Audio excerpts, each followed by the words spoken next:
right, so we're gonna get back on the mxad drill. Matt's gonna show you like actual training pace. So we'll have you guys really push down on this and we'll see what we can come up with.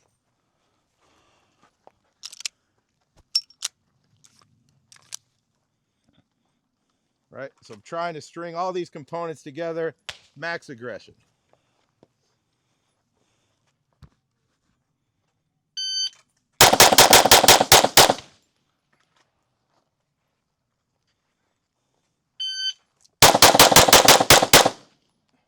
One more time.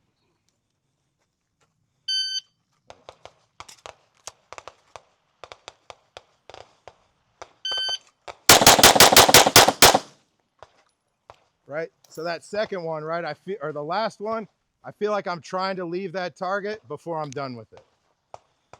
Yeah, if you're watching it close, that's what happens. So if you think about it, like, again, like we were saying, we want you pushing where it's uncomfortable, but still stuff you can assess. Like, what was this round here? Anybody see it? First round, yeah, first round, first rep. He was just on the trigger as the gun was coming up. Because like, I think like Matt's saying, it's a good way of putting it. This is all about seeing it faster, right? So he's looking for that first note of red and just got on the trigger before the gun was quite to the center of the target. And that's the type of mistakes you're gonna see, usually. On the back target, I'm driving my eyes there and trying to recognize, yep, color, and I'm just smashing color, right? I know for me, around 2 seconds is where I want as a training pace. And then when mistakes happen, now I'm working to get those out. First one, it comes up. As soon as I see that color, I'm looking at the point of aim, I see color, and I'm just on the trigger too fast. And I catch 1 low and 5 in, right? Get your eyes back there. I think for me, talk about push pace. Once you determine I can get the 8 rounds off in this the time's the time. You know, the work of training is now, can you control that pace? yeah, another way of thinking about this, and I think Matt and I agree on this, is like if I can stand here and shoot a time and hang him on the brown with training, I can put him in the A zone in that time. Right? So it's like I'm not shy about, well, just see how fast I can put him on the brown. Like we're not shy about making mistakes, obviously. You know? And it's again like you just have to believe you can do it, get comfortable working at that uncomfortable pace, and then seeing everything that's happening. Another tip here, and I find this very helpful, I think for a lot of you, this will be a vision game. Like if your grip is consistent, it's just coming down to visual control. I like to look at a small spot on the back target as I wait for the start signal. Get the start signal, look to the close target, the sight will come up, react to the sight, then it's easy to kind of like find the spot again that you were just staring at in the back. Like you'll find like little things like that can help you stay controlled. When pushing it, like what I see on that back target, you know, I've got 3 of them right on the AC line and 3 firmly in the alpha. So I'm looking at the alpha, but I'm picking that sight up as it's coming, right? And I'm trying to like predictively shoot that back there, right? Now I'm constantly working, nope, stop the gun. Give it a little bit back to the shooting, let the gun stop. It really won't affect the time. Maybe 100th of a second, 200ths at most, right? But in terms of time, I think goal times for this, what think 2.5? Under 2.5 is saucy, I think. 2.5, I think you're having to string together a bunch of skills in terms of gun handling, mechanics, and vision, right? But as a training pace, like one of the biggest eye openers for me with training with Ben was when he would come train with us, we saw like perfection all the time, and everybody's racing towards that, right? Because demo pace is not the training pace. The training pace, the targets look nasty. You know, they look like you're fucking shooting them with shotguns. But as long as you recognize the mistakes, how you're making the mistakes, you can apply the cues to fix it, right? If you're making mistakes and you come up and you're surprised at what you see on the target, you've got to manipulate the pace, right? That's where I'd go back to, hey, this is where I know I'm controlled, and build back from there. But I think for most guys training, most guys in the shooting world, you just got to get out of your own way, right? Set conditions where it's okay to fail. Sometimes we'll change it to where, hey, anything on the brown is as good as an alpha. What you see with military and law enforcement guys, when they have ingrained accuracy, they can't push it hard enough for the accuracy to fall off. Do you agree with that? Yeah, I mean, for guys that if they've had it beat into their whole life, where it's like, hey, the group has to be this size, then it's like you're not allowed for it not to be that size. You need to slow down and do something different. If it is not that size, it is very difficult to get those guys to go faster. Yeah, I think it's, you know, becoming. Is it easier to be accurate or fast? I think it is. Right. Like I've got 3 sons, right, that were all trained 3 different ways, based off where I was in the oldest one, front sight focus, accuracy, slow down, get your hits. That was back then, right? He's 30 years old. Second one was a blend of speed and accuracy. Teach him how to be safe, have him be accurate, right? Now we introduce speed, right? And he's at a certain level. The youngest kid taught him how to be fast. The emphasis of training for him was learn how to control it at that speed. Speed is max all the time for training pace. Learn how to control it. Which one do you think's the best shooter now? The youngest one, by far, because he's so comfortable going fast, almost to the point where he's too comfortable, right? Because he knows, right? I think out here, this is where you fail. But a lot of times, if you're military law enforcement, what is the range supposed to look like?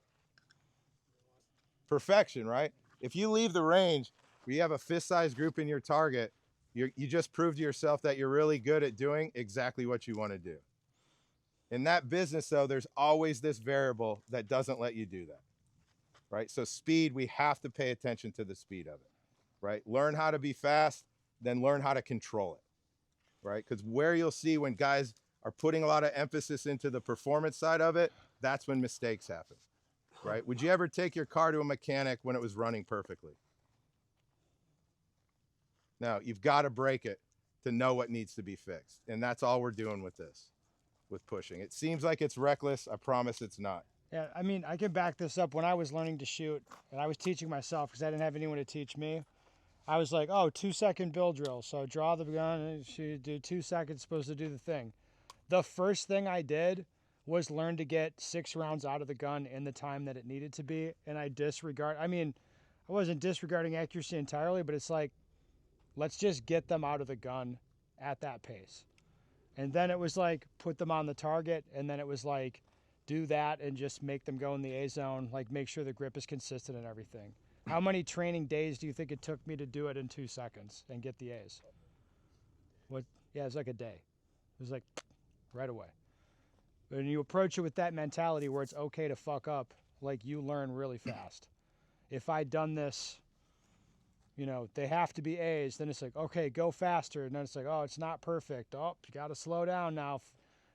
You're training to miss. Every one of these bullets has a lawyer attached to it, you son of a bitch. Like, it's very difficult to learn to be fast when that's the mentality. How many of you guys train in like small groups of friends? Are you the best in your group or towards the top? All right, I don't like training in groups of people. Right? You set artificial ceilings. If you're the best, you never get any better. If the best guy's not getting better and you're behind him, you'll never get better. Right? A lot of this stuff, you think of anything that you want to be world class at that's in an individual activity, boxers. How long do boxers spend with their coach, you think, percentage time?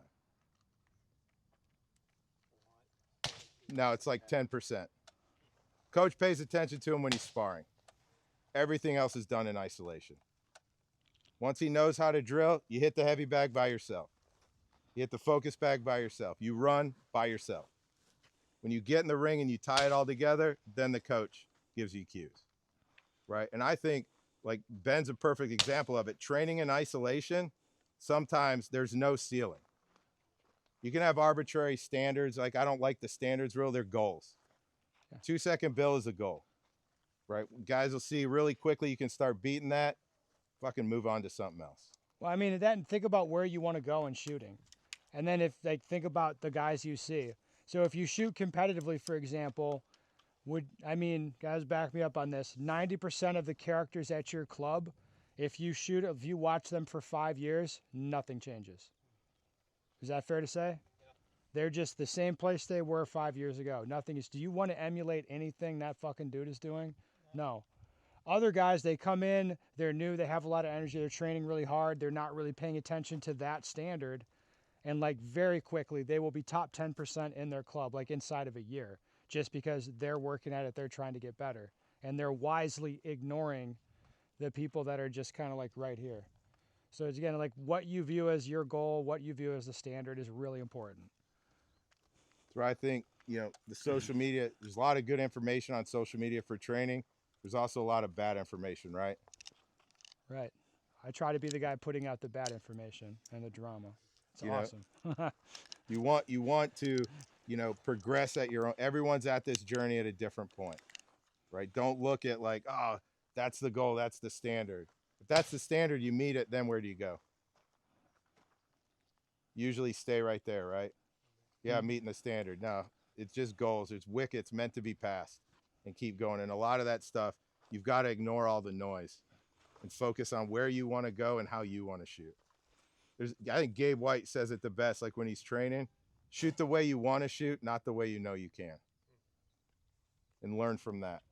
All right? It's kind of like dress for the job you want, not the job you have. Is that why you're dressed like a stripper? Fuck yeah.